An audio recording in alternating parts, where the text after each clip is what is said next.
Mais 4 países em 3 continentes diferentes confirmaram os primeiros casos de coronavírus.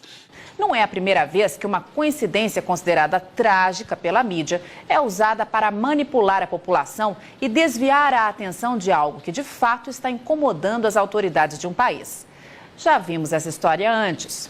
Desde a virada do ano, a gente vem alertando para que você analisasse com cautela o ocorrido em 2019 e aprendesse a lição, pois não demoraria muito para a China vir com nova jogada para derrubar os preços dos alimentos no mundo, aos moldes do que fez com a peste suína.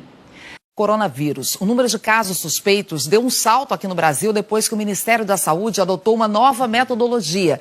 O que o governo chinês está fazendo é, mais uma vez, usar de uma doença para manobrar a população de acordo com seus interesses.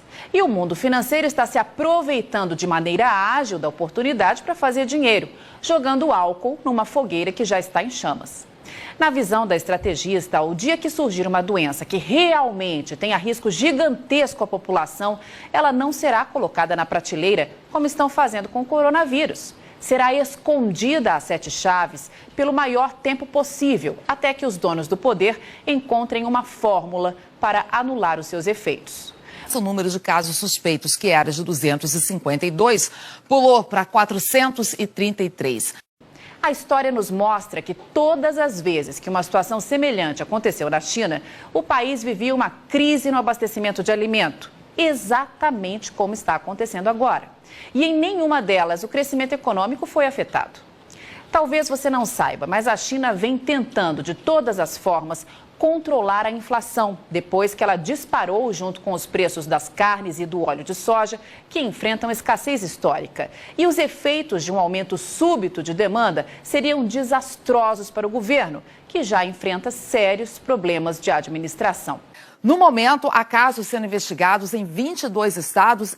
Não acha coincidência demais tudo o que vem acontecendo na China nos últimos tempos? Quando briga com os Estados Unidos e isola um dos seus maiores e únicos fornecedores de soja, eis que surge a peste suína para matar parte do rebanho e reduzir o consumo de farelo. Quando tenta controlar a inflação, eis que surge um surto de uma gripe terrível, a ponto de forçar o governo a suspender as comemorações do Ano Novo Lunar e pedir que a população fique em casa, exatamente numa época do ano em que o consumo de comida mais cresce no país. 162 casos.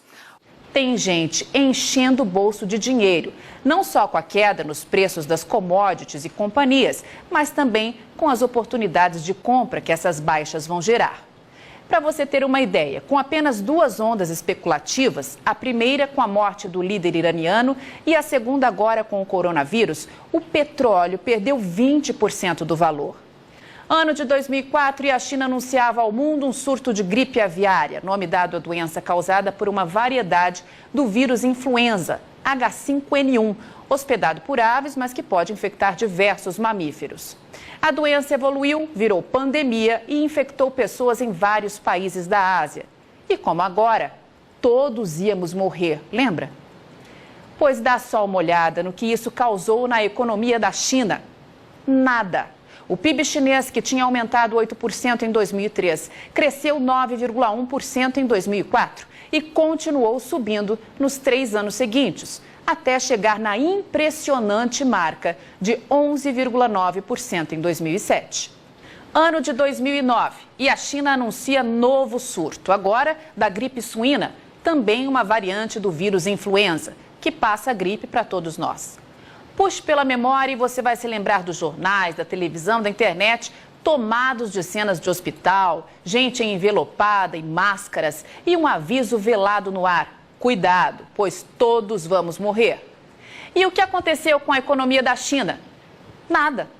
Como está claro nesse gráfico, o crescimento do PIB, que em 2008 foi de 9% ao ano, acelerou ainda mais e registrou taxa de 9,1% em 2009.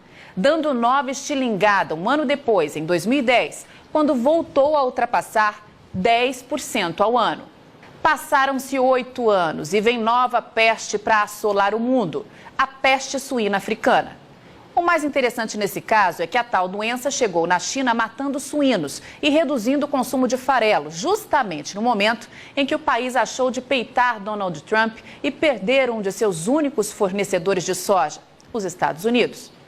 Que baita coincidência, minha Nossa Senhora. Nunca vi nada semelhante. Sabe o que isso gerou de prejuízos ao crescimento econômico da China?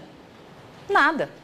Veja que a China repetiu em 2018 e em 2019 a mesma taxa de crescimento anual de 2017, de 6,9%.